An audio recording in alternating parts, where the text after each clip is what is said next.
So good day, mate. Shall I throw a pip on the bobby for you? Ripper. So good morning, everybody. Today is Friday, April 10th, 2015. It's 7:30 in the morning, New York time, London lunch. It's good to see you here at fxstreet.com. This is our weekly live Forex trading strategy session. My name is Wayne McDonald. I'm the Chief FX Market Strategist for TradersWay.com. I'm also the founder of FXBootcamp.com. And I've been doing live Forex trading webinars with FX Street for about 10 years, maybe 9 years. So I'm just getting warmed up. So good to see you. So today we can cover whatever you want. It's our hour of power. In fact, it's 75 minutes of haven. So we'll do technicals, we'll do fundamentals, whatever's on your mind. You are the boss. I am the humble currency trader, and we can work together. Forex, yep, we can cover those currency pairs. Would anybody like coverage of commodities?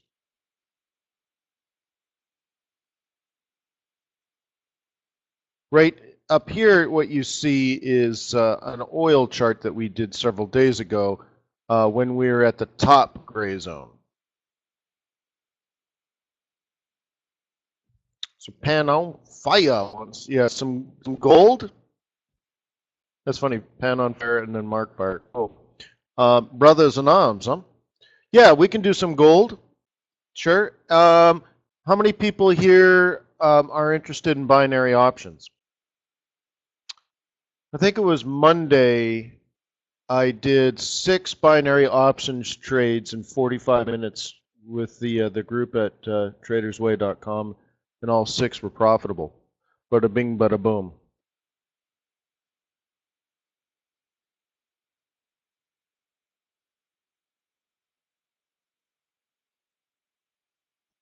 Some DAX, yen crosses, all that kind of stuff.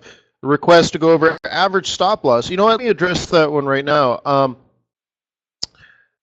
I use a stop. Well, one main reason is to identify the risk-reward ratio and all that kind of stuff.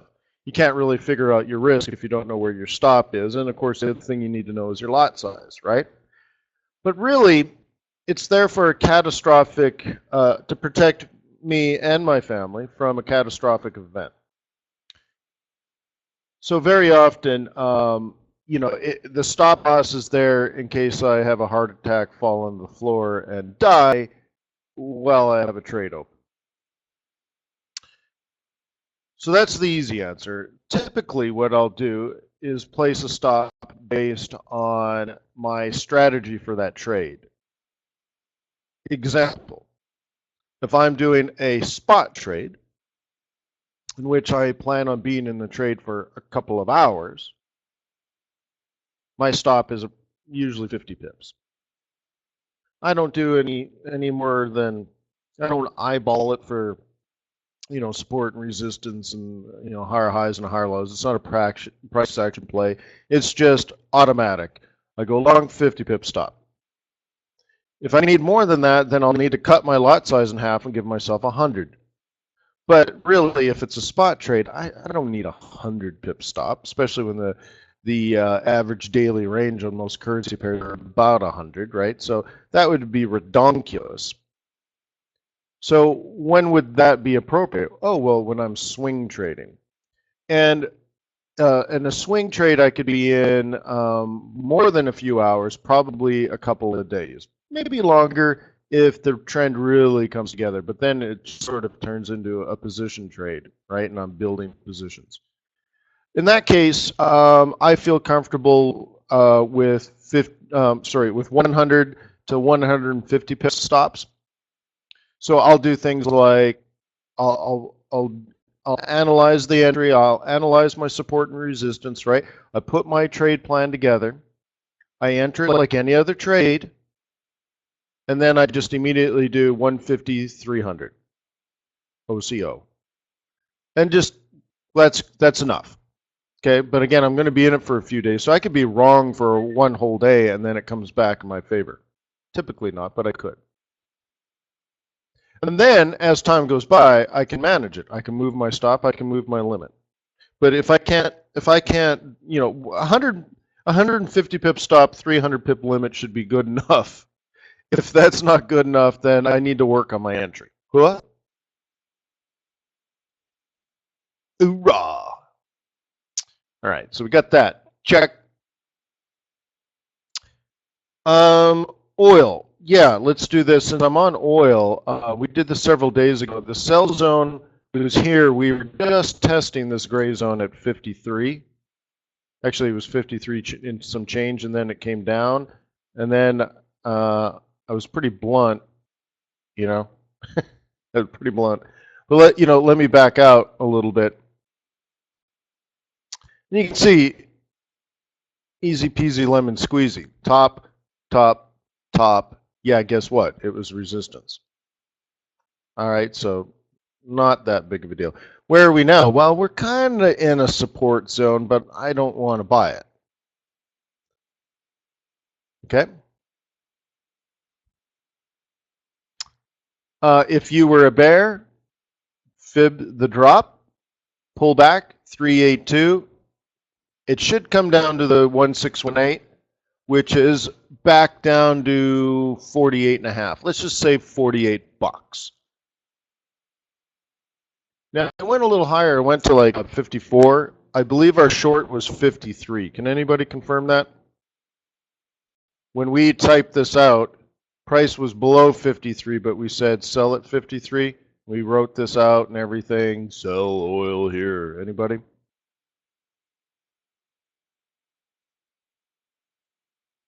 Ken actually did it. That's right. Cool. Muy bien. Any questions here? I'm still a bear. My fundamentals are based on oil supply data, and bringing, let's say, normalizing relations with Iran only allows them to flood the market with, Iranian oil. So there's just a lot of oil. And my other thought is with the shale revolution, there's shale oil in a lot of places, not just Canada and the United States. There's a lot of places. So we got oil. We got oil. In fact, in the United States, in Cushing, Oklahoma, there's no more storage to put the stuff. Like, it comes out of the ground. We can't get it out of Oklahoma fast enough.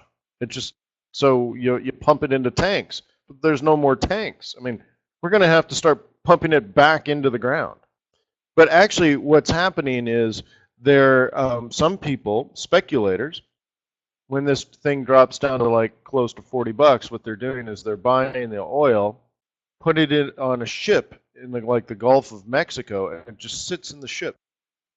Yeah, they pay for the ship. Ships are not that expensive, especially if you're not burning anything, right? It's just anchored 2 miles offshore, and it just sits there. And it could sit there for 6 months to a year.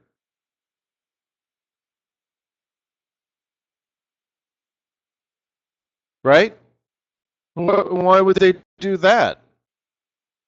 It's a commodity trade. So it sits out there, they buy it at 40, and they're hoping it goes back up to 60, maybe 75 bucks, and they dump it. Yeah. So it's like, I don't think it's going to go that high. That's what I'm saying.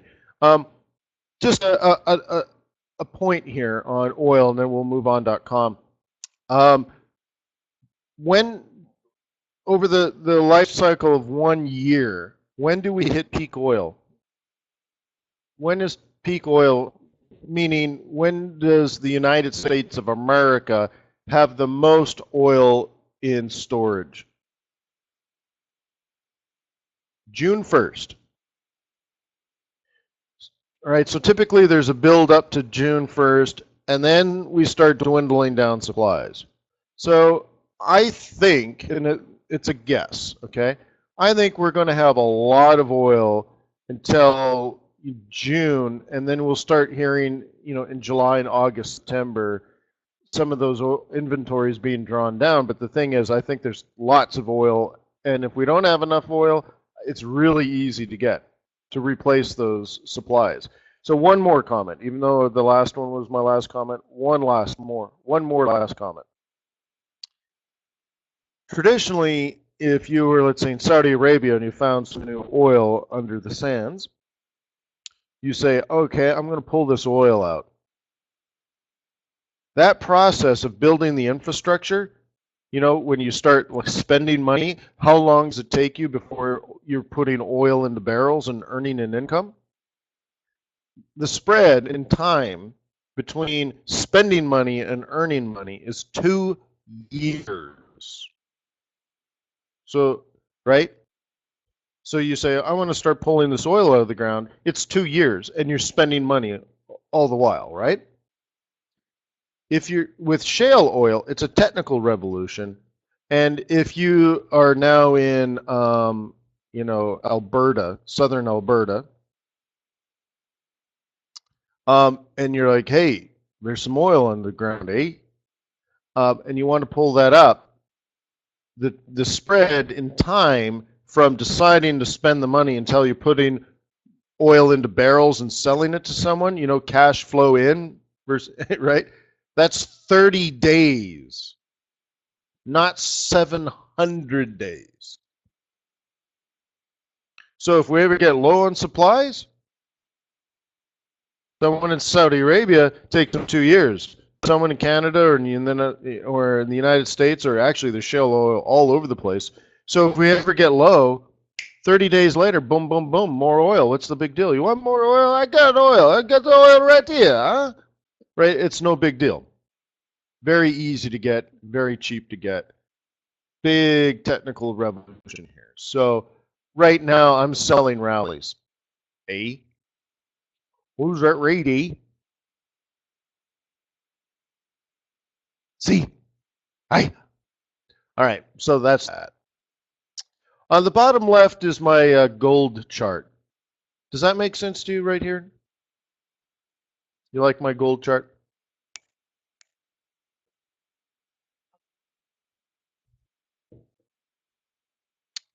Probably looks messy, doesn't it?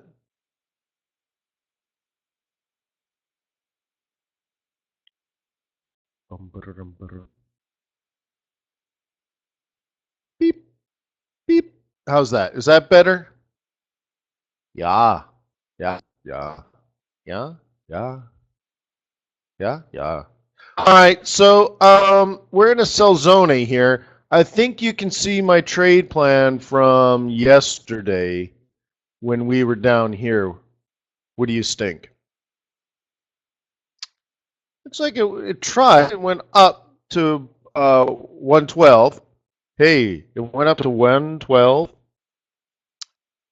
You think that was a psychological level? Yeah, 1,200. So, anyways, boop, boop, boop, boop, boop. Back down. Okay, fine. I think I'm going to do the same. I think I would keep this below the 382. So let's change the frame. Let's adjust the fractal here. I got to go out to my daily. Okay, red zone on the bottom. Way up here is the top. And you can see we have this large drop and a retracement. And so we've made a higher high up to about 50%, higher low, double top at the 50%, low, and I think we're going to make a lower high, lower low, back down to 1150, 1155. What do you think? Smell like a plan?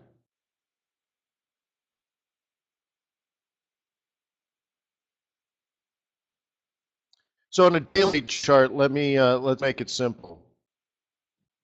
It went up to 50% retracement, and it's going to come down. Right, I'm only saying 1155, but it should make a lower low.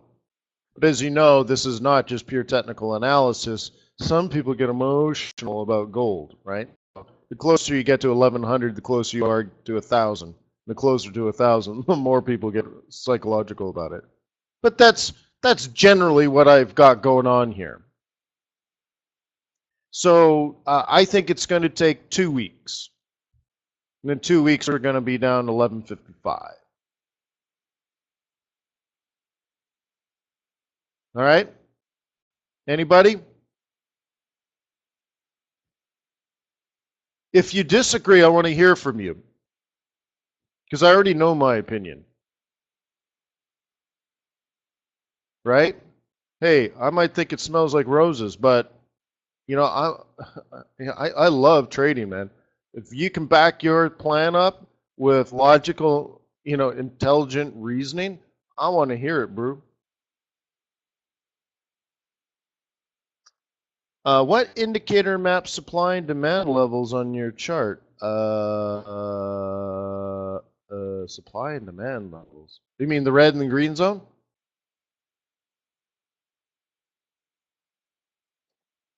Yeah, those are pivot points. Put down on your things to do. There, you know, I think you could trade without any indicators whatsoever. You can have complete blank charts, not even a moving average. You could trade very well based on your own support and resistance lines from price action and then price action itself. Okay? I think that's all you really need. I think you should learn fundamentals. That doesn't necessarily put you into trade, but it helps you understand the trends and prepare for trends before they happen. Good. Then everything else is layered on.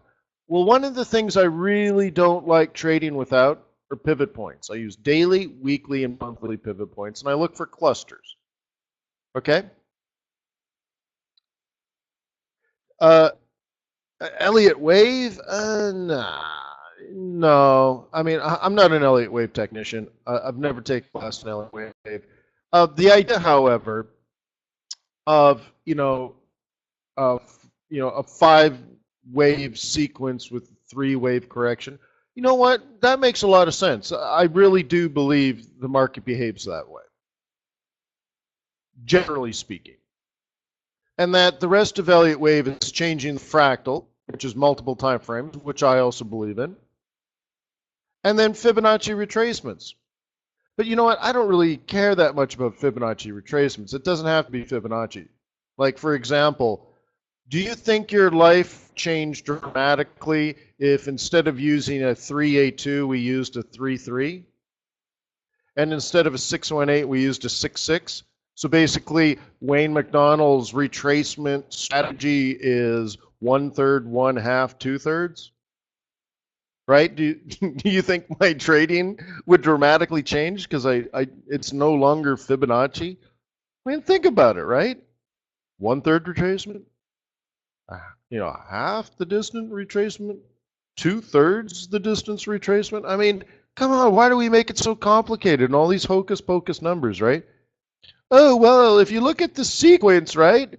0, 1, 1, 2, 3, 5, 8, 13, 21, 34, 55, 89, 144, 233, 366. You're like, and then if you look at the ratio between those numbers, I'm like, dude, look, it just retraced 2/3.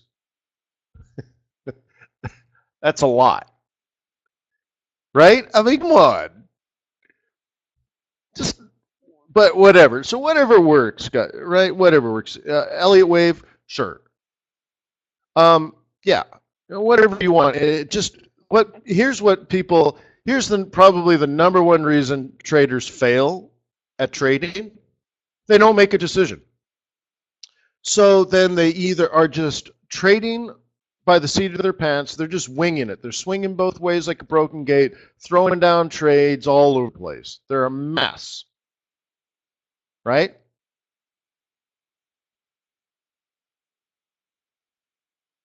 Right? Any other reason?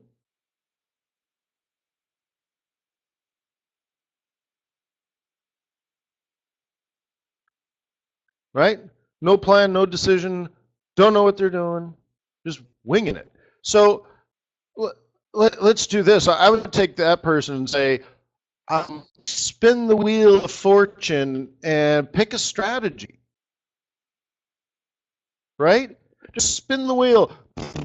Is it going to be Elliott wave, right? Is it going to be pivot points? Is it going to be moving averages? Are you going to be a scalper, or a swing trader, position trader? Like, just as long as it lands somewhere, just like pick something and master it. Make a decision, for crying out loud. Are you a bull or a bear? Most amateur traders, they don't know. Well, guess what? That's why you fail. Right? I mean, I don't know how you could put a trade plan together if A, you don't know if you're a bull or a bear, or B, you don't have a consistent strategy. Well, you're just a mess. Right? But like one professional trader said many, many, many years ago, you know, retail traders are liquidity events. It's harsh, but not untrue. So have a plan. I don't care what your strategy is, right? I don't even care if you're a bull or a bear. I'll sit and listen, but I've already made my decision. So, and I'll be fascinated in what you have to say, even if I disagree. And you'll probably make money, and I'll probably make money, right? So you got to be a bull, a bear, or a pig, right? You're either a bull, a bear, or a pig. Bulls buy, bears sell. What happens to pigs?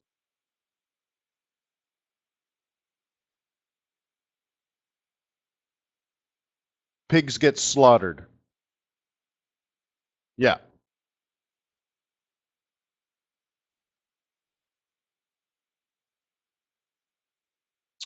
So anyways, stock, this is what we did. I think this was non-farm payrolls. Anybody attend non-farm payrolls 1 week ago? I believe this is how we ended it.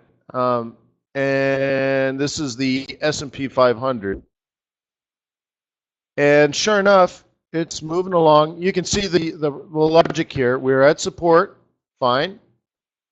If it went, by the way, if it went lower than this lowest gray zone, long ways down for the stock market. But you know what? Very few people benefit when the stock market falls. Very few people benefit. So everybody wants to go up at that point. Also, there's a lot of portfolio managers that need to buy when price goes down because they don't buy at the top like a retail trader does, right? They can't buy unless it comes to let's say 5 or 6%. Then they buy. Does the stock market fall? Well, you know, CNBC likes to hype it up, but if you actually pay attention, it falls at very logical times, right? Like right before the end of the quarter. Well, why does it do that? Well, portfolio managers are taking profit on their best trades. They're cashing out of their worst trades. And they're also doing something called rebalancing, which means under their own rules and guidelines and disclosure documents to clients, they'll say things like, you know, we have a diversified portfolio, right? And we hold no more than 5% of any stock, so that therefore you'll always be diversified. All right, so, well, at the end of the quarter, well, remember, they're going to have to report, right? It goes in the annual report, and they're going to have to do quarterly reports. And they're going to have to report, well, how much of each company have they invested into? Well, if a company has jumped 12% in price over the course of 3 or 6 months, suddenly, dollar-wise, because the price of the stock went up, they hold too much of the stock. Now, they might own the same number of shares, but the price per share has gone up, and now they might be holding, I don't know, 7% of Google or something, right? So what happens? Portfolio manager needs to rebalance. This is normal. If you work for a fund or a wealth management team or something like that, it's a typical job.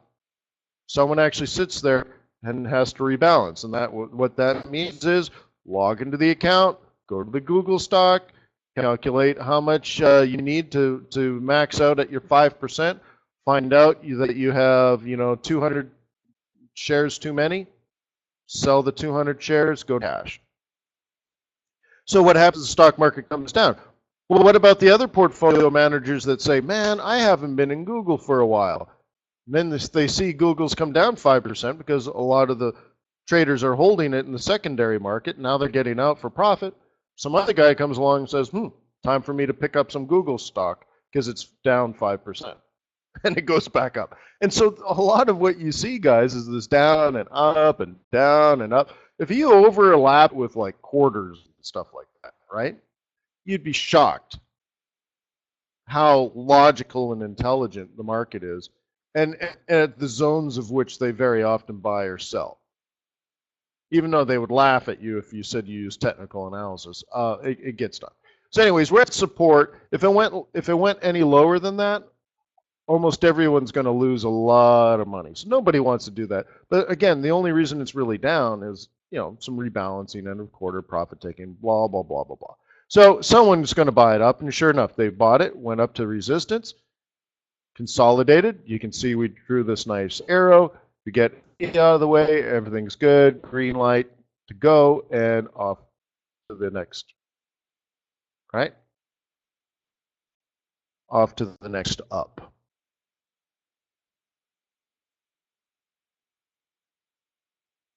Okay. And right now it's looking good. We're ride 5, which is the most aggressive you can get. Right? Up, up, up, up, down, down, up, up, up, up. Right? So anyways, it's just moving right along, and it feels good. Feels good. Feels good. But we're going to have a problem. Okay. This weird triangle wedge thing, you're probably looking at it and saying, it doesn't seem to mean anything, Wayne. I drew it a day or two ago, and it just was to indicate this top to this top, and that it would break out and come up to the next level of resistance. So it's a weird way of meaning that's where price is going to be in the future. And that's when we're down here with this arrow. Well, now it seems to be riding up that wedge. But I drew the wedge yesterday or something like that, maybe even the day before. So lucky. So that's that. That's the S&P 500. Feels good. Feels good. Somebody asked for DAX. Let's see how complicated DAX is. When did the ECB announce quantitative easing? Does anybody have a date?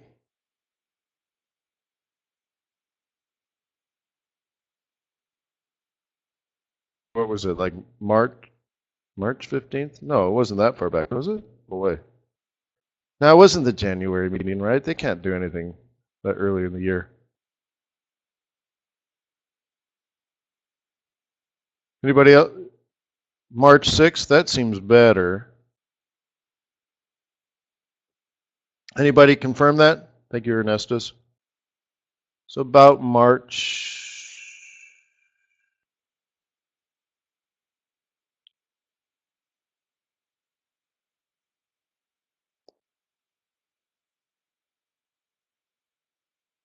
Is that right?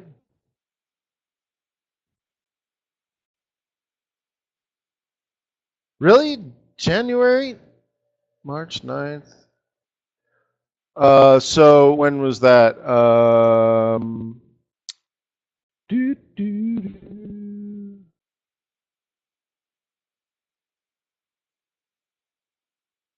So about, oh, come on, Bubba. I don't know, somewhere in here, right? Oh, gee, did it not draw it again? I don't know, somewhere in here, right? Okay, others are saying announced. It's so funny, it's so blurry, but all right, let's just, all right, let's say in here then. So DAX goes up for, let me make this as complicated as I possibly can. One, quantitative easing is designed to increase asset prices. So there's asset prices going up in Europe. And I like to call this type of rally a free money rally. Believe it or not, companies love free money. So, yeah, I have nothing more to say about that. But, I mean, you buy when there's quantitative easing. That's it. Okay? That's it. I mean, I don't know, right? I mean, honestly, that's what it's designed to do. So, if you're European, you should have plowed your money into the stock market.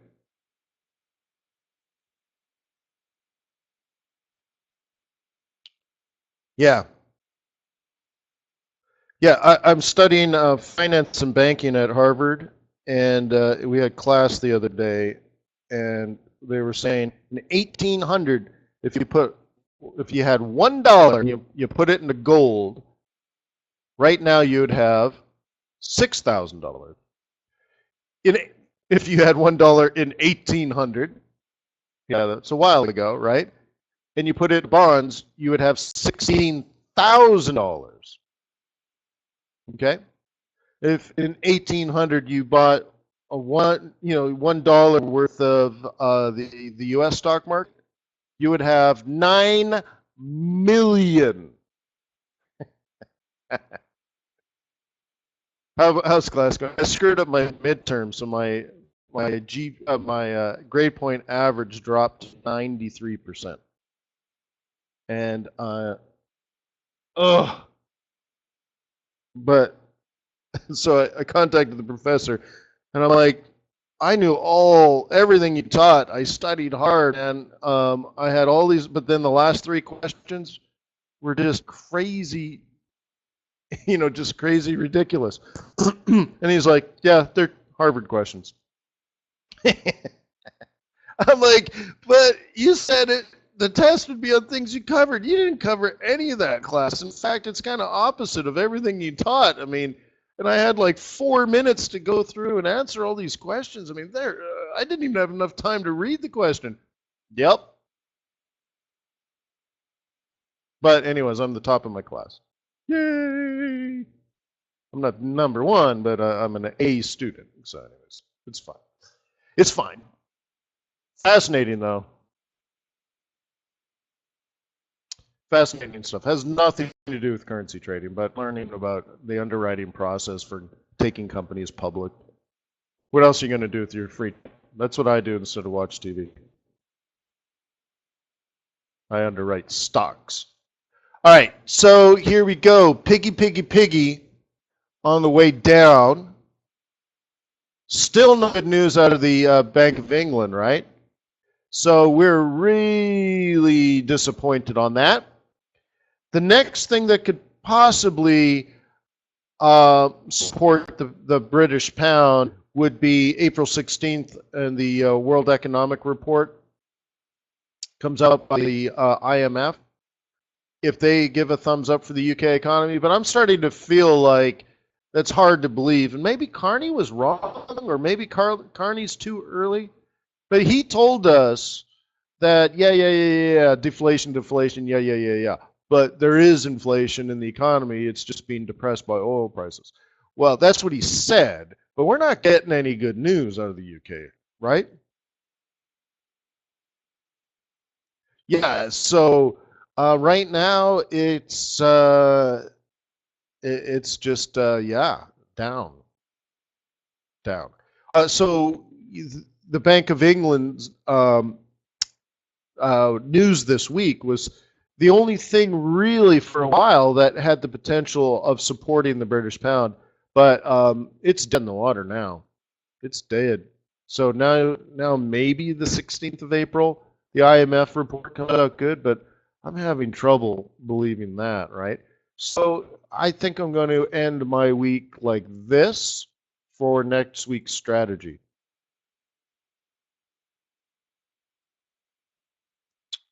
So, I don't know, a little bounce here on Friday on the weekly pivots, then maybe back on, and then Monday or Tuesday we dump it and we're on our way down to 175.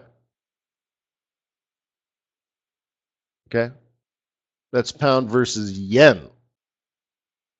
That's not even the good one. So we'll do pound dollar in a second. And then I propose if we can squeeze the, we make some binary options trades. How would that make you feel emotionally? You want to do some live trading? So this is a Euro USD, and we're just chugging along here, doing everything we're supposed to be doing. Nothing too complicated. We're at a support zone. Okay.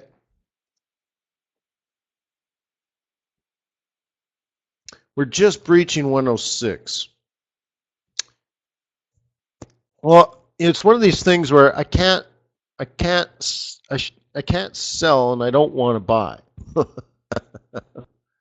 Why can't I sell?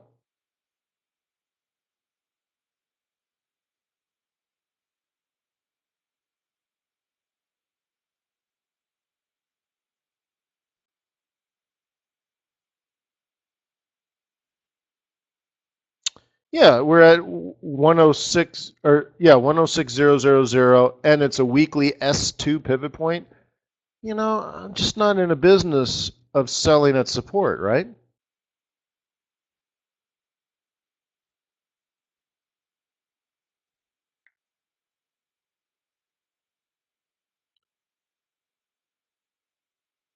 So can't really do that. I mean, what do we do? Throw down a binary, but why? Why would is it that good? Is that a good opportunity even with even scalping it's not that good of an opportunity. Now notice as a scalper you can see 21 drops below the 55 you're bear. Down down down down up sell. Down down down down up up. You know at this time however the 21 would have been way up here at that time, so that's a little tricky. That's why I kind of hung around, waited for the second touch, waited for 21 to kick in. Finally kicks in, down, down, down, down, up to the 21. You would have sold in there, right? Another way of doing it, okay, sell this 5A cross, sell this 5A cross, sell this 5A cross, and you would sell that, but we're, maybe running out of room here. We'll see. Okay. Yeah, it looks like it's moving just fine. So anyways, I mean, it's real easy selling. The only problem is, this isn't a good zone for me. Okay. Oh, you can see, yeah, the daily S1. That's why it's clustered in here, the daily S1. But then that support became resistance. So yeah, you know what? I don't even want to throw a binary on that. It just seems like degenerate gambling. So let's move on. See if you can figure out my trade plan. Seems like it was up, down, up. Oh, look, it did that. Cool. Now what? Well, we kind of have a problem here. Roger that. We're at resistance. But this is a 5-minute chart. Now, let me get out my crystal ball. What I would like to see is this. And I might throw a binary down for that one, just because it's fun. Check the 15. Oh, yeah, we're late, too. We're late there. See, someone's going to sell that because of the pivot point. It's also midpoint psych level, 120.50. But I believe when we talked about it at the beginning of this trade, I think we said next week, don't be shocked if we're at 125 next week.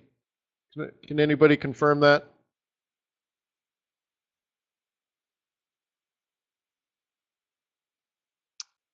Daniel says, yeah. Yeah, I thought it was something like that, right? In at 19, something like that, but just kind of jamming, just.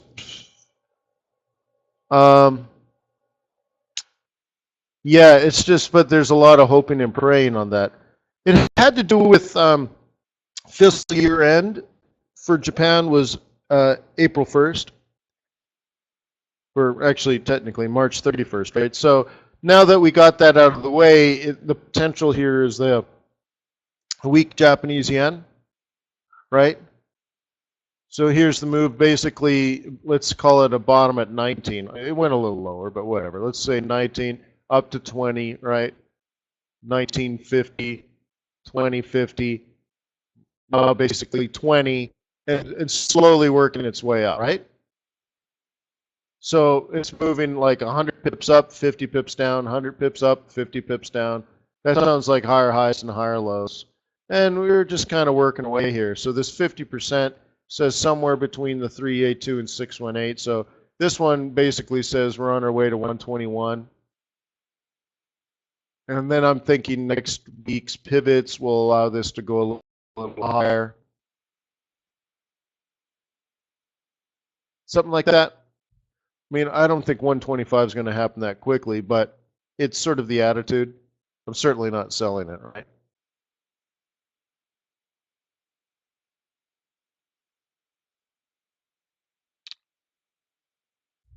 So go back into the 5-minute chart here. Would rather be a bull than a bear. I know. Hang on. Okay, I'd rather be a bull than a bear. I think this could come down, though. We got that 15-minute ready to cycle down, but the hour up just seems like a bad trade right now.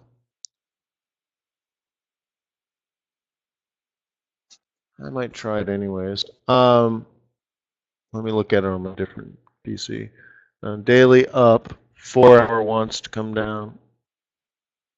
Hourly, good to go. Yeah, 15-minute burnout. Yeah, this is just not another not so good trade setup. Sorry, guys. But, like if I was a bear, I would sell this. Look at the price action. Resistance, resistance, resistance, right? It's a pivot point. It's a midpoint psych level. 15 minutes ready to drop. By that, I use oscillators, so I go to the 15-minute, right? 15 minutes certainly could roll over if price on the 5-minute rolled over. Well, does price on the 5-minute want to roll over? Certainly could, right? If this came down, 15 minutes is going to come down, which means it's going to fall for 2 hours, which means it's not even going to head up until 10 o'clock in the morning. So it would be like I almost need it to retrace to the monthly central before I buy it back. So I'm like, we might not even have a decent enough market at the moment to even scalp with binaries. It'd just be gambling, right? Let's go to Kitty Cad. See if you can figure out what our trading strategy has been on this thing for the last couple of weeks.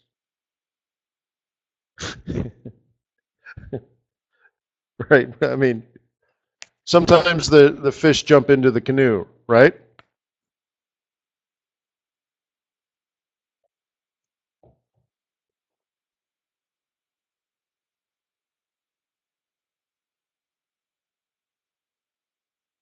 So yeah, that's the USD CAD, and guess what? It's moving up.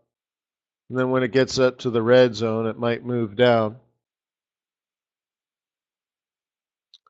Did the CAD news come out yet, or is that in a few? I don't, what is it? Almost 8:30. Hang on.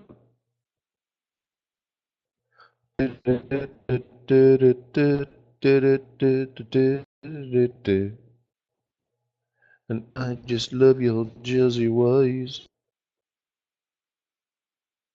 I thought I had. Hang on, let me get the news. Trade the news.com. All right.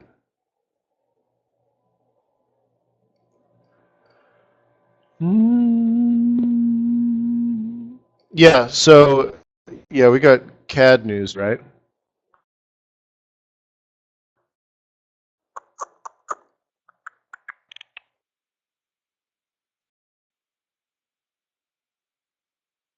It's so terrible, man. Yeah.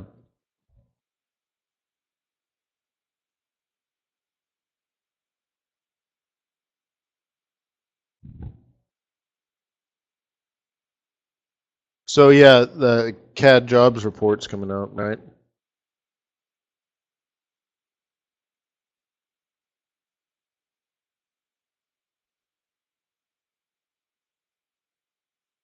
But anyways, it's Oscar Mike. It's on the move. Up to the resistance. It's fine.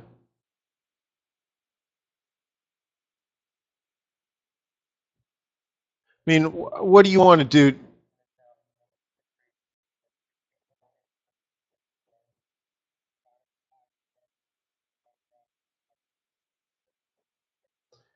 Did you want to scalp with a binary or something? Like, I don't know, man. Maybe take the dollar out of like CAD yen. Nah, let's do USD CAD.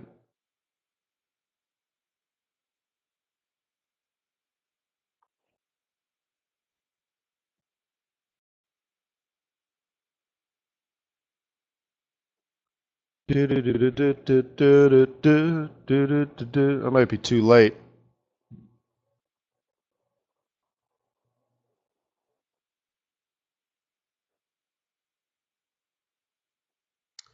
Do you think the number's going to be good? I think it's going to be bad.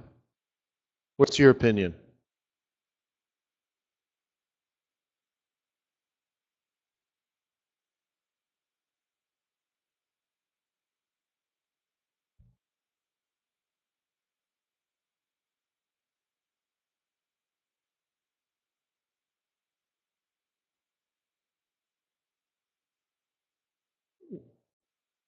What do you think, guys?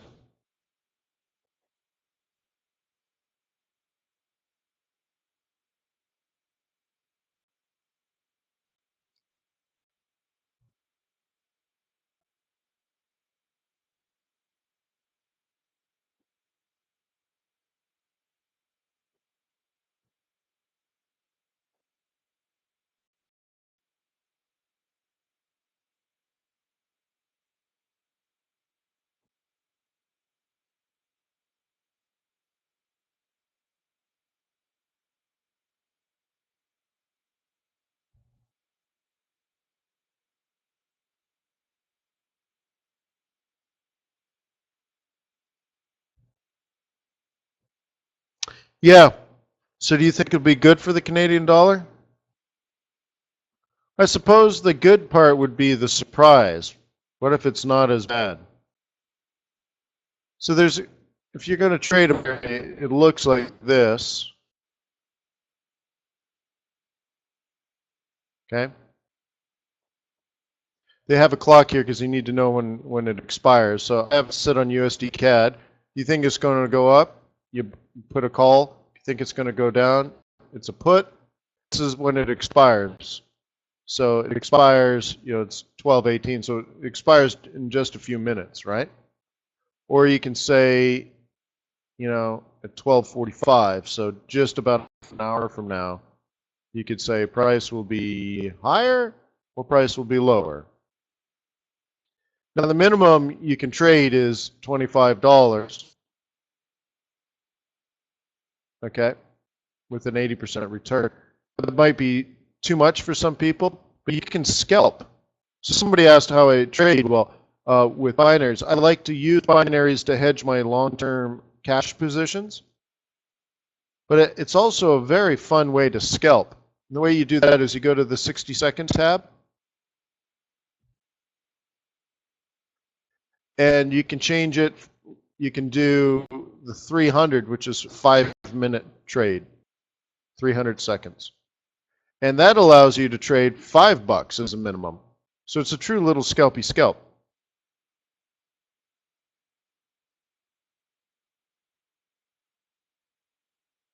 So that's the time frame, Joshua. That's the whole time frame. Well, it depends on what I'm doing. So if I'm actually scalping, I could be in the trade for 5 minutes and risk a little bit. I risk $5, but it pays me $8.80. Yeah, that's fine. I mean, obviously you can put more than that. But if you're just scalping along, right, the minimum is much smaller. What I tend to prefer is I just go to a regular binary.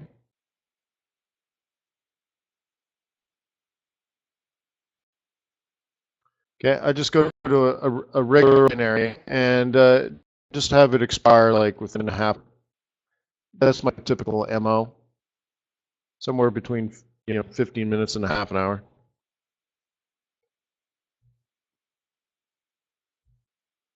Okay.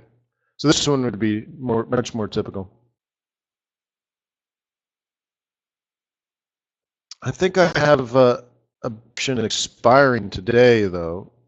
Let me double check. Hang on, nothing open at the moment. I thought I did, though. Oh, it's under long term, I bet. Hang on.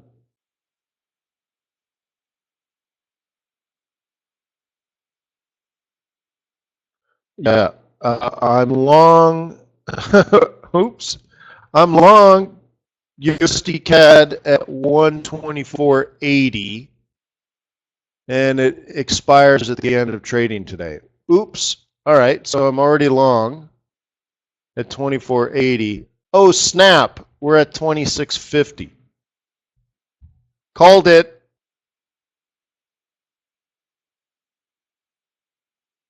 So that was easy. Now, what did I do? What was my trade plan? I bought at support.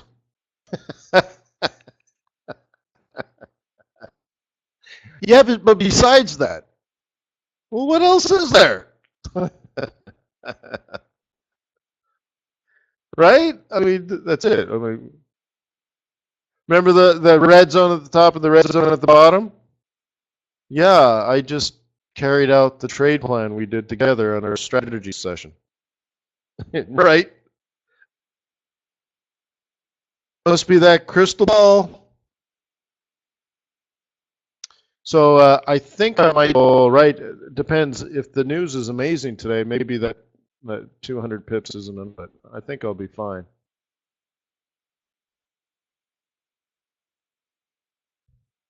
So, anyways, net change expected to be. Let me get some data here on the news.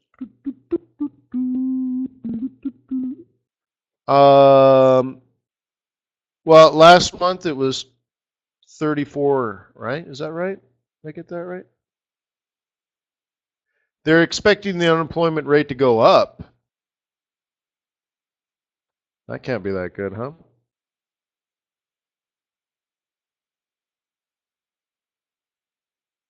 Look at this.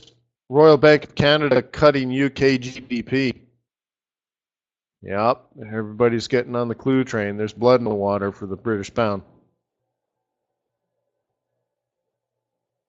So anyway, so we're looks like it's the end of the at the bottom of the hour. We'll get that news. So we'll pay attention to that. But yeah, the big the big trade I bought at support.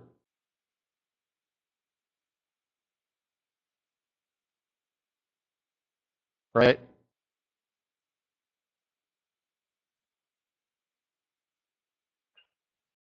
So we'll go back.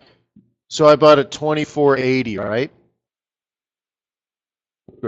24.80 was right here. I bought right there, guys. Oh, that's my red zone. A bouncing cable from weekly pivot point was a possibility, sure. What would, oh, well, yeah, it's not a target. I'm just saying it's a supportive pivot point. When did I buy it? I think it was Monday or something. I don't think it tells me. Hang on. It was Monday or Tuesday. Oh, start time 7:04:15. So April, no, start time. Oh, April 7th. Sorry, April 7th. 3 days ago? Yeah. No, it was, look, 3 days ago, we were at support. I mean, that's it, right? I don't know, right? Yeah. I don't know. That's what we do, right? That's our job, right? Buy at support, sell at resistance. What could be a target to get in front of the? Well, but see, you have to understand, it's not necessarily a trade. Okay, okay, Jenny. It's not necessarily a trade. You could buy. And by the way, was it pound dollar or pound yen? See, the pound yen would be up to resistance and then down. But sometimes you have to understand, like, not selling doesn't mean buying. My biggest concern is I can't sell it here. So to me, that's defined, right? I can't sell it there. But because of that, maybe other people see it. Maybe the bears that are selling it for profit, maybe they start taking their profit and so on and so forth. Maybe some scalpers buy it off of the S2. That's fine. I might just leave it till we go back up to 77.50 and then I'll dump it. That might be Tuesday, right? So we can go to the cable now.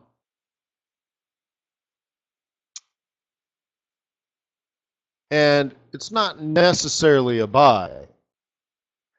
And if you did buy it, it would have to be a shorter term trade because you're ignoring all the fundamentals and all the technicals. So you couldn't possibly be right for very long, but you could be right for a little while. So what's the target? I don't know. Where do you see previous support? Because that's likely your current resistance. And why is it bouncing at this particular area? Is it a pivot? Is it a psych level? Is it, I mean, right? So it all kind of depends. Let's back out here. You know,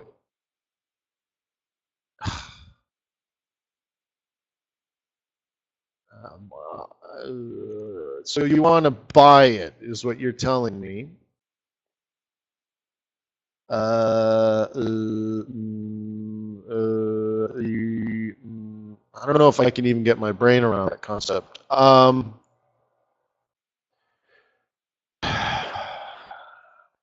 don't know. I don't know if I could do it. I guess.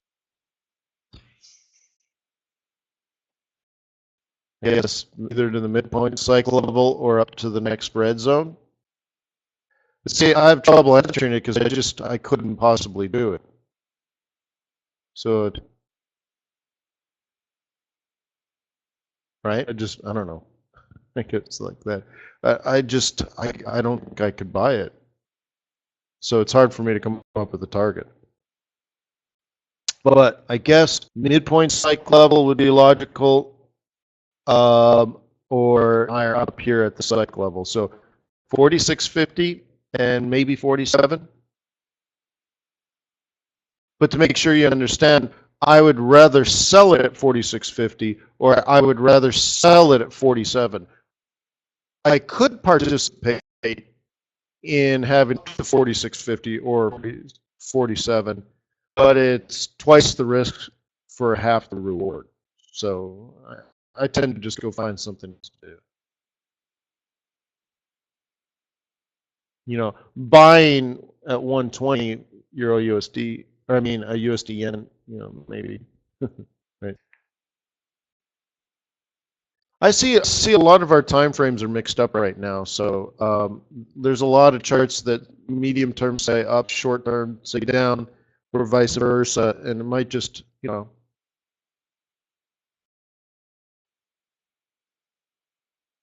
maybe it'll be later in the day. Hang on, we got it. 28. Yeah, 28. 28's the number. The number is 28. USD CAD coming down.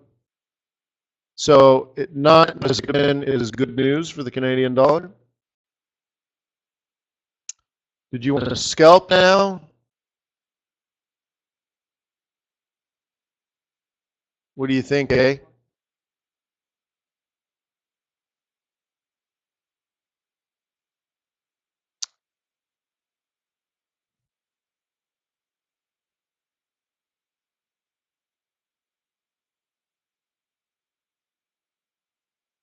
Oh, come on, charts. I got too many things going on here.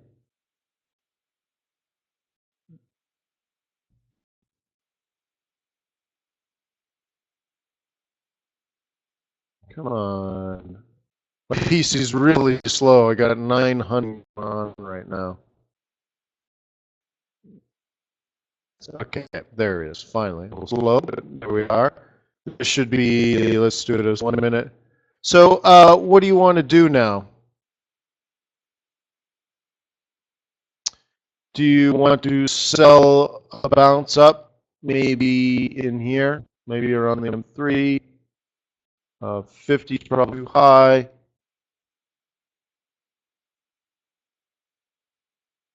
Is that a plan, Stan?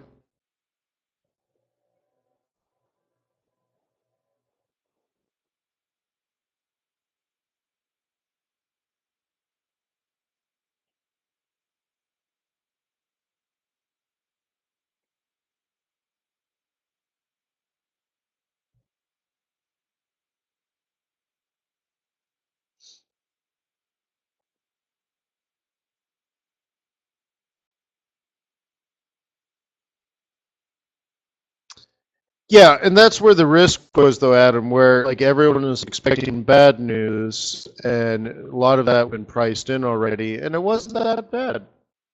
Last month was 34, this month was 28. Hey, it could have been minus 10. Canada's like that. They go plus and minus, right?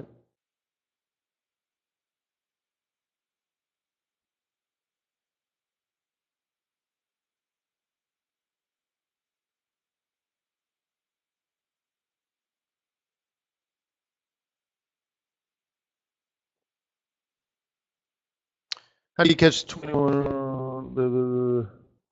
Yeah, you got to fire in front of it, right? The question is, how do you catch a 21 or the 5 on a bounce? Yeah, they're moving, right? So you're right. So you got to fire in front of it.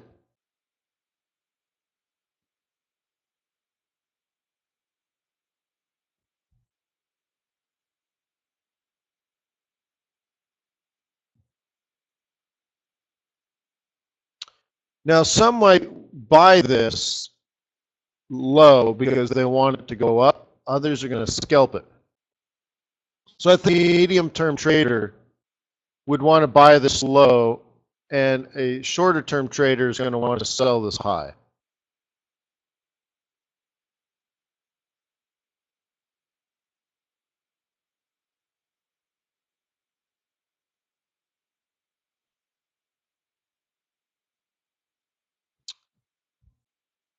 I think we could, excuse me, maybe, what do you guys, how many people would like to scalp this short in the next 5 minutes? For a very short amount of time, for like 5 minutes, right?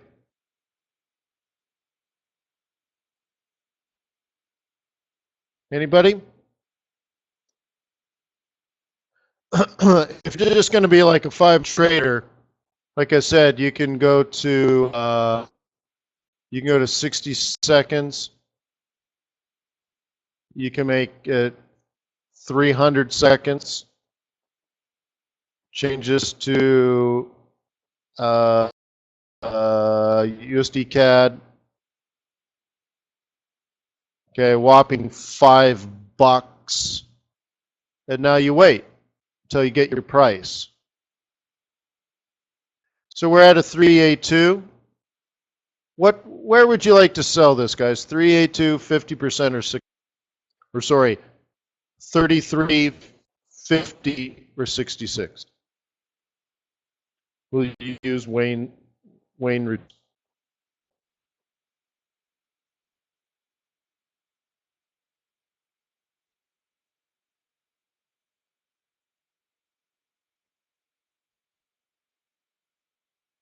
Well, that would be a 33.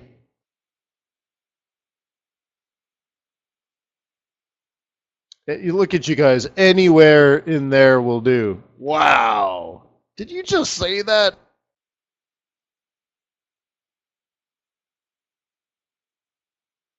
Yeah.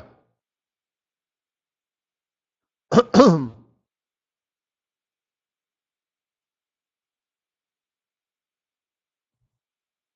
right. Well, we only got we only have a few minutes left in class, right? So for USD CAD, 300 seconds, $5. Adam says anywhere around here is good enough. So we'll do that.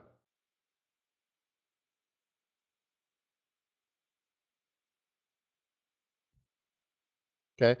You notice here, that's the trade. It's now on my M24 account. Okay. Here, let me change this to a binary chart, just so the what was it? USD CAD, USD CAD BO binary op. So you can do it like that. Might be easier to see. Let me clean that up. So there's a trade. We're short at about the 382 Fibonacci retracement, and where when does it expire?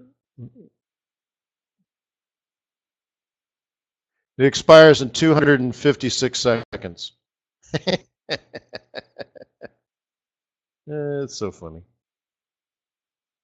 Adam, anywhere here will do. That's so funny.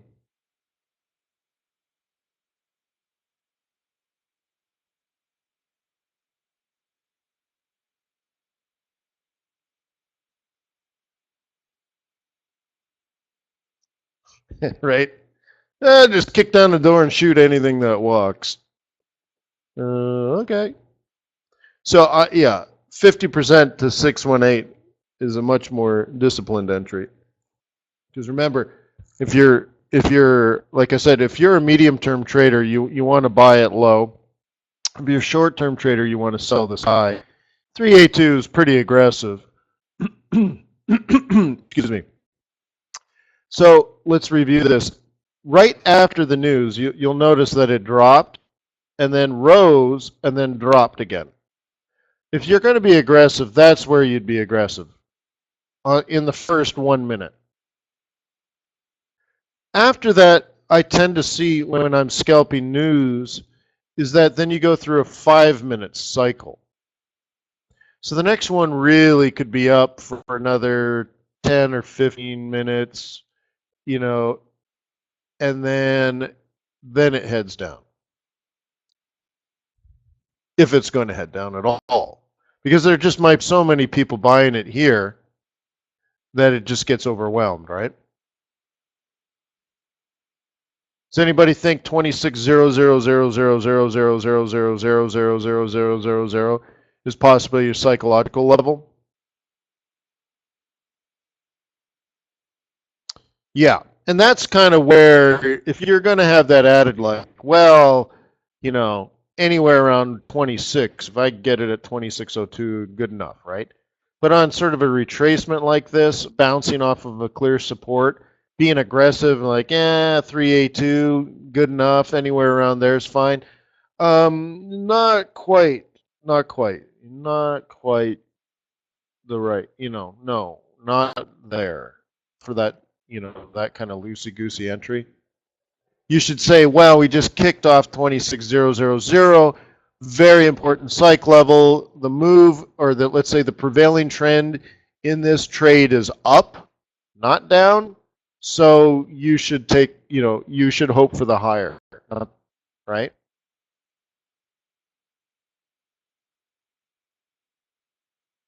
Make sense? But look, I wanted to get a binary in there, right? So we only had 500 seconds left, so a 300-second binary sounded like an interesting thing to do.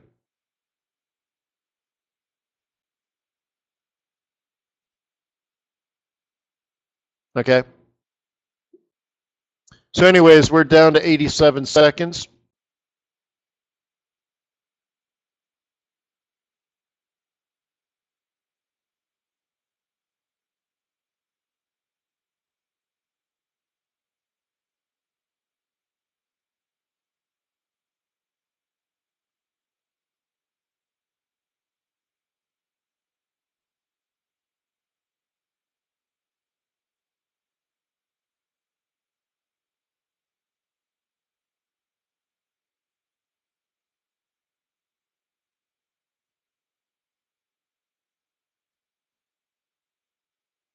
51 seconds, and it's going the wrong way. Yeah, totally.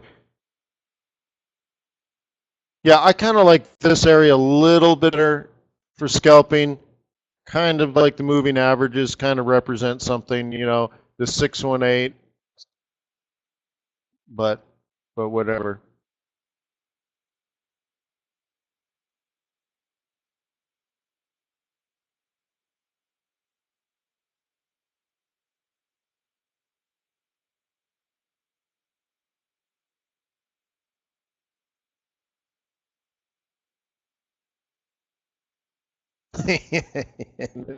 Yeah. Or or or you're in the trade a longer term, right, Adam? If you're just like, oh man, this is what I was looking for. But like if we had that red zone, I'm gonna lose the $5. Okay, validating. Boom, lost $5. Thanks a lot, Adam.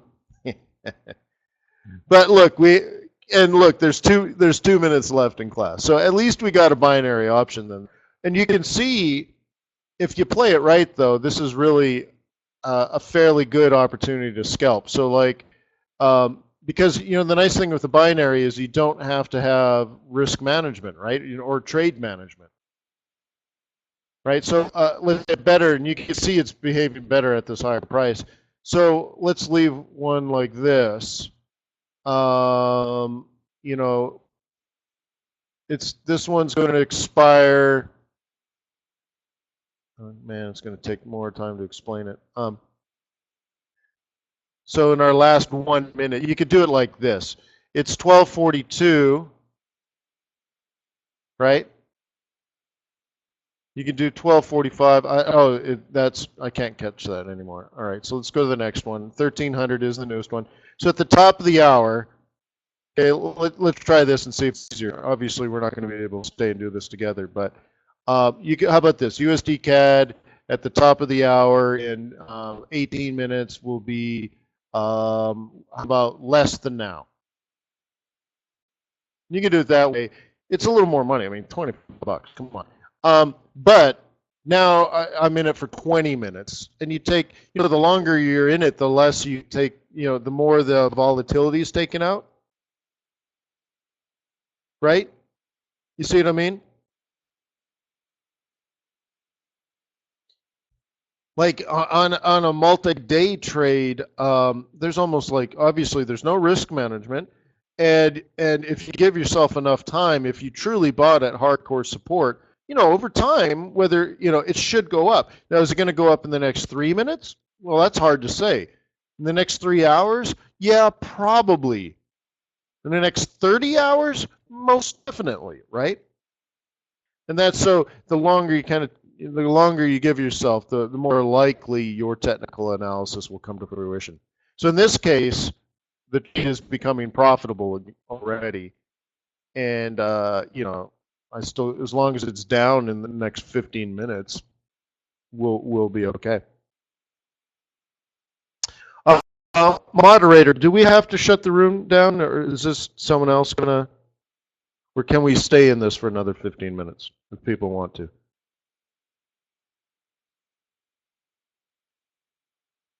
Well, it's up to the moderator. They're our host. I'm just saying, if we don't have to get kicked out. Oh, we can stay? Thank you, admin. Thank you.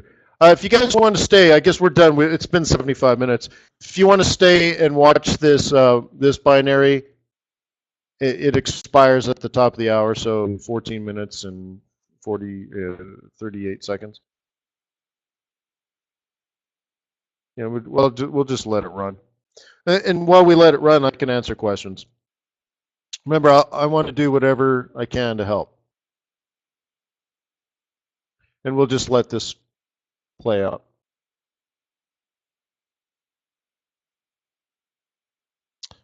Cable, I've done twice now. I kind of don't want to do it again.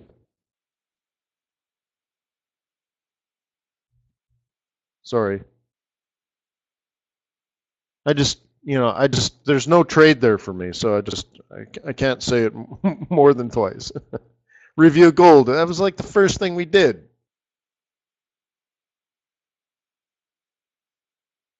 All right, so I got another question. Wow, how do you catch the 21 or the 5 bounce? I thought I answered that one. You trade in front of it because it's the moving average, which means it's moving. So like if you're trying to shoot a deer while it's running, you don't shoot at the deer, you shoot in front of it. And the deer runs into the bullet, basically, right? And the moving averages are similar, especially on longer term time frames. Like I don't know, let's even just pick an hour. Very often you don't actually touch the moving EMA. Okay, you get close to the moving average, then you long, and then when you get a new candle, it moves up. It catches up, right? In this case, that was a good buy right there at 26,000. Very good buy. Goodbye. Okay. What are the EMAs? Great question. There is a video on FX Street. I give a 2-hour workshop on my chart setup and my trading strategy. So if you look on FX Street, it may even be on the registration page. It's there. I believe it's called Strategic and Tactical Forex Trading. But a quick breakdown. The 21 and 55, right? The orange and red, or sorry, the orange and blue, that represents market. Okay? 21.55. The red and black lines, they're the 5 and the 8. And that represents price action. And my theory is to always separate the market from price and trade when they're congruent. That's the whole, the sum of my book in 10 seconds, right?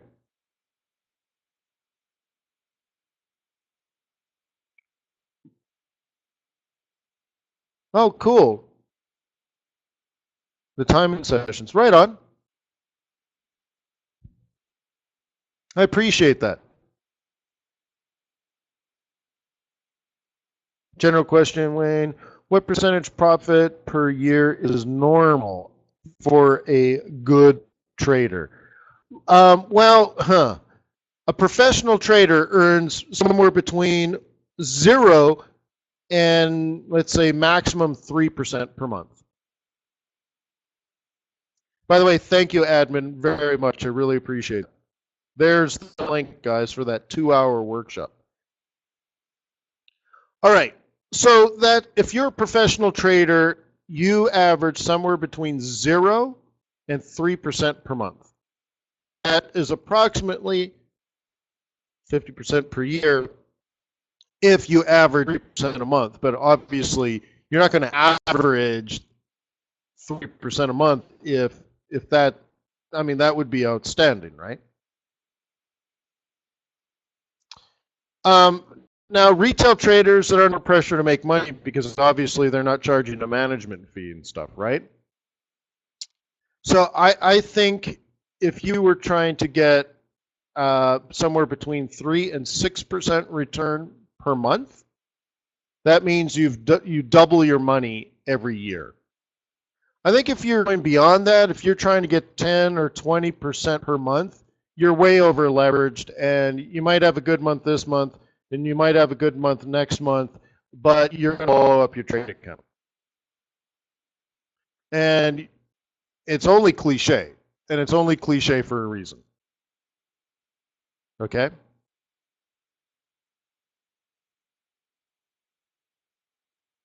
So is that a better, I hope that addresses your question in a logical and intelligent way, right? Because like, what is normal?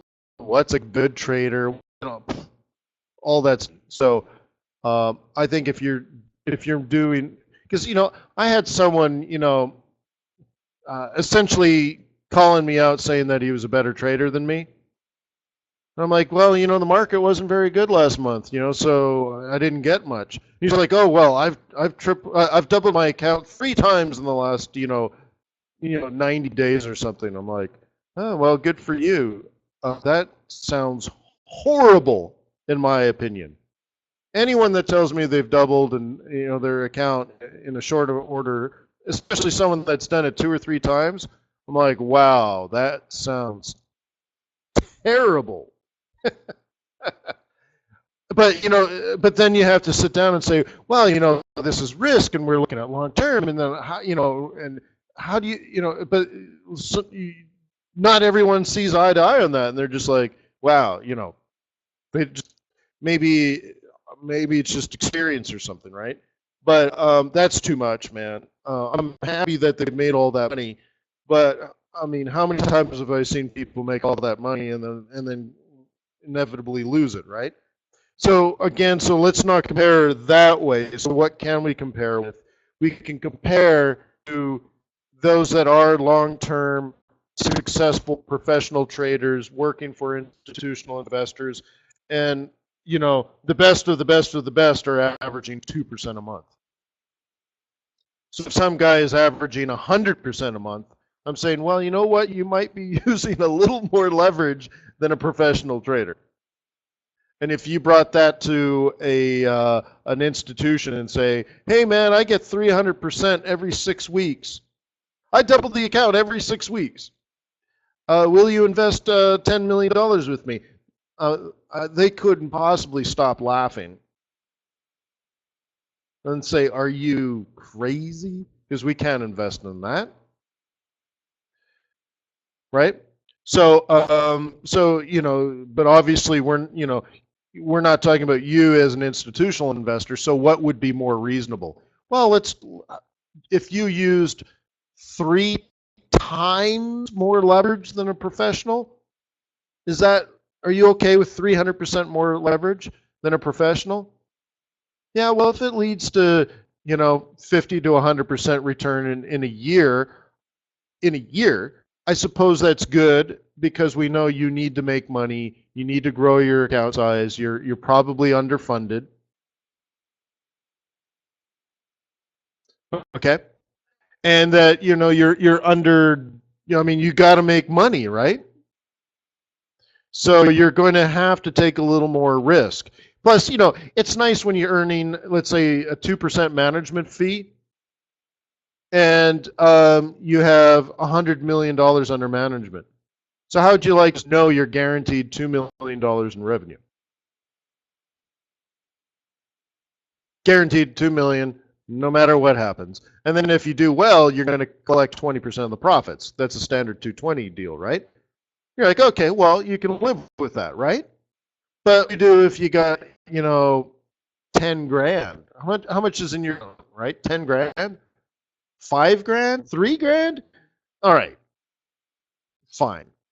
But what are you trying to do now? If you ever want to be a professional trader, then you should be focused not just on making money, but really trade management, risk management, portfolio management, developing a track record of success. So again, you only have 3 grand in your account, but you want to be a professional trader one day, don't even have this idea that you need to turn your 3 grand into 12 grand and then money is going to, fly in your direction. They're going to run from you.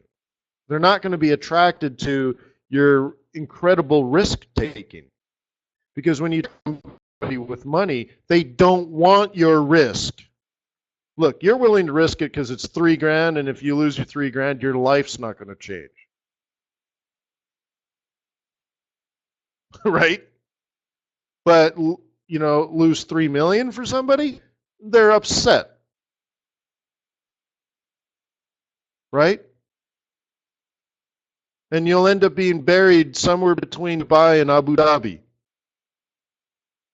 in the sand dunes. Not good.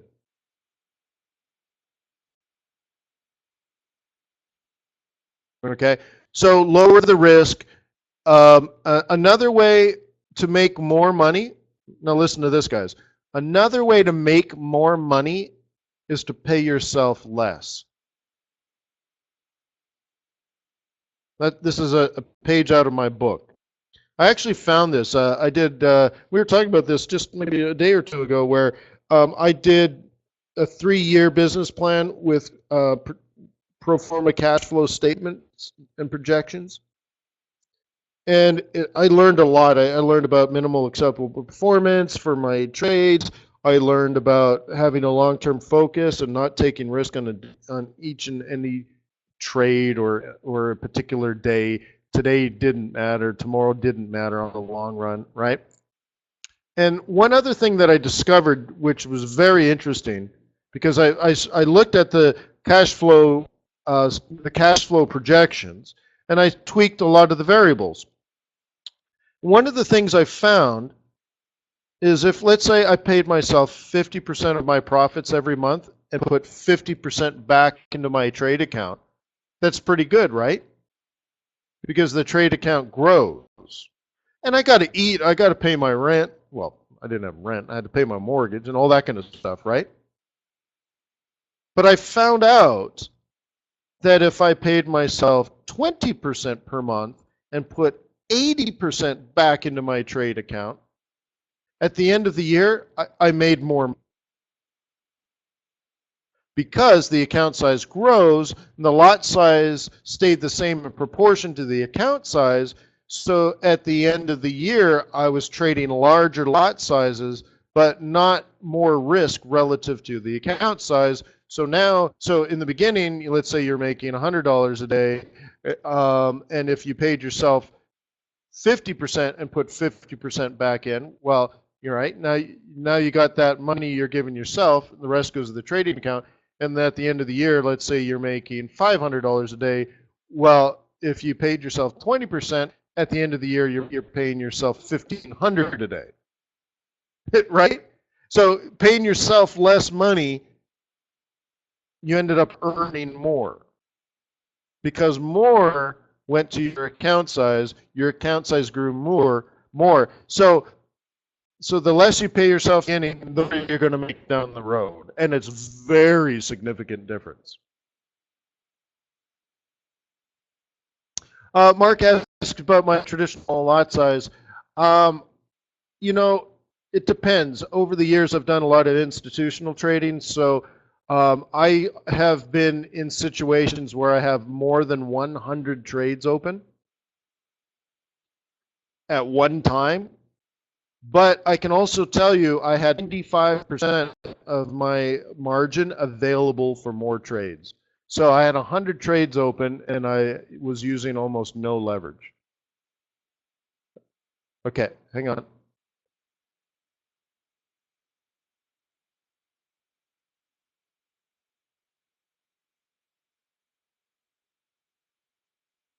Okay, guys, this one I put more money on, a whopping $25. On Adam's trade of, yeah, this is good enough, I only put $5. 24 seconds, guys. There you go, Adam. 17 seconds. This is the trade here. I'm short US dollar CAD at this price. I invested $25 and it will pay me $45. And it should be closing in 1 second. Boom! So we can go now to the expired options, and it should be in my history. And wait, 111. Why are they winners? Where did it go? Oh, it's probably under here. No, it wasn't a 67. Hang on, where is it?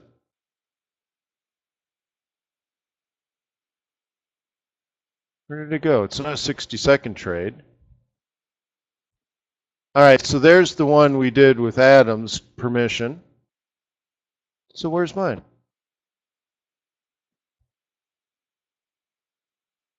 Oh, there it is. It just didn't update yet. All right, USD CAD, a put, the strike rate 126.27, expiration 126.12. I was in it for 18 minutes, turned $25 into $5.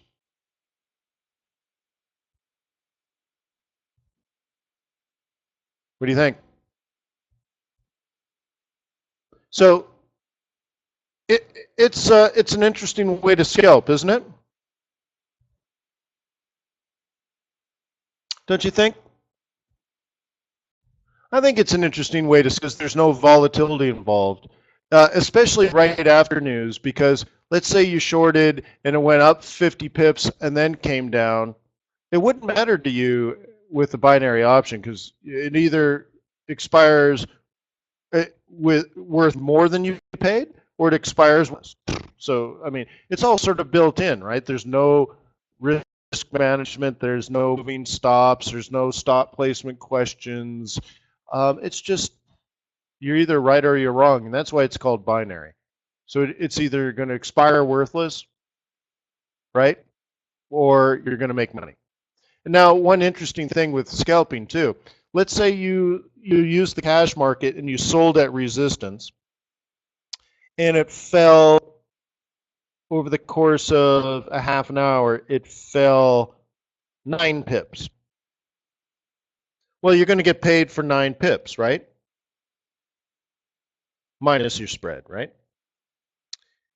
In this case, if it fell 9 pips and you used a binary option, you would have been paid the full 25 pips, even though it was only up 9 pips at best. You would have been paid for the full 25, even though it only went 9. That's nice because we know when you're scalping, very often there's a little slippage, or you don't get out at the exact top or bottom. It doesn't quite get there. So it might move. Let's say moves 15 pips, but as a scalper, you might only get 10 of the pips, right? But in a binary option, it's just going to pay you for the full thing and then just move on. So anyways, thank you to FX Street for being wonderful hosts. I think it's about my 120th webinar at FX Street, and I love it. I do these events every single day at tradersway.com as well. So if you want to hang out with me Monday, Tuesday, Wednesday, and Thursday, I'm at tradersway.com at 7:30 in the morning, New York time, London lunch. And then I'm here at FX Street every Friday at 7:30 in the morning, London lunch. So I'm here every single day for you, charge. And I don't have anything to sell you. I don't have a training course. I don't have a live webinar room that costs $200 a month. I don't have a DVD. So I'm just here to help, and I hope I helped. I love hanging with you guys. Peace on earth. May the pips be with you. May your profits be above average. And I hope you have a really fantastic weekend.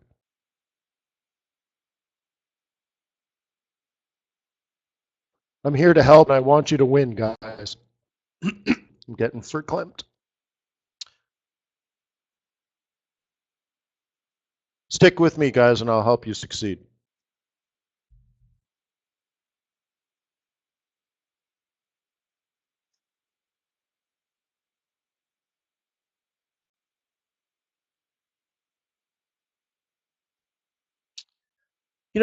The question with that, I kind of like the variable.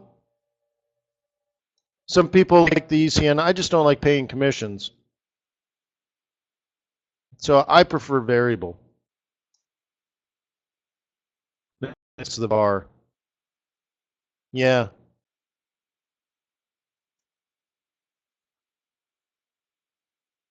Variable will have a smaller spread than the fixed, generally speaking.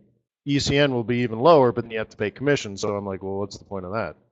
But it's all good.